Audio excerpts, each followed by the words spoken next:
আমি তোমাকে এই সামান্য উপহার দিচ্ছি।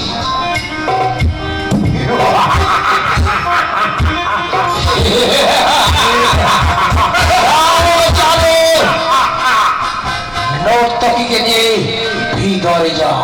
ঠিক আছে মহারাজ, আমি দাঁড়িয়ে যাচ্ছি।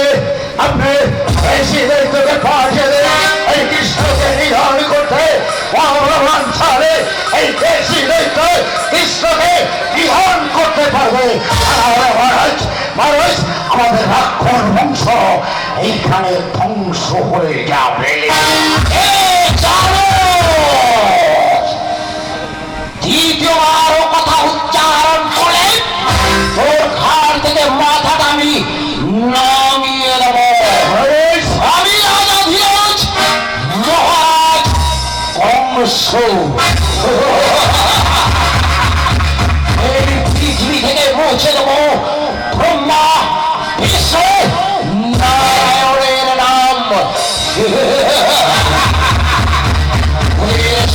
নাম মুছে দেব, দিয়ে আমি হব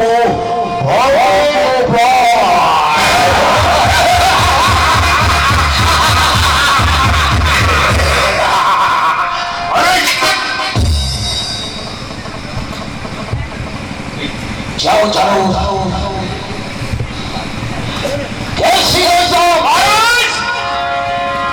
আজ হবে তোমার জীবনের শেষ দিন, না হয় বিজয়ের দিন।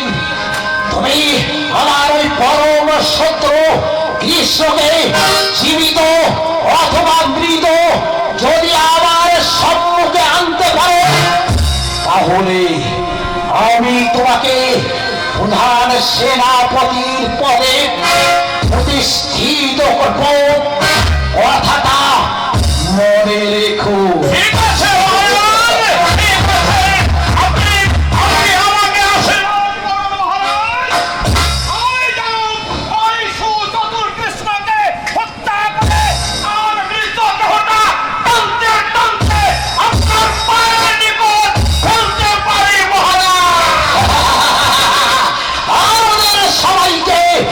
বুঝিয়ে দাও অসুর জাত কাপুরুষ নয়, তাই সকলে সকল নরক ত্রিভুবন জয় করতে পারে।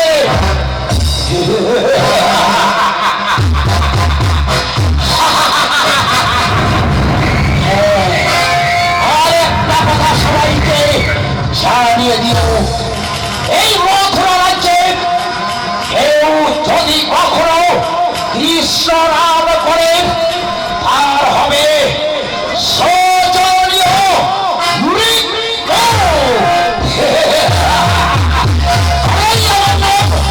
রাজা ধীরাজ মহারাজ কংস।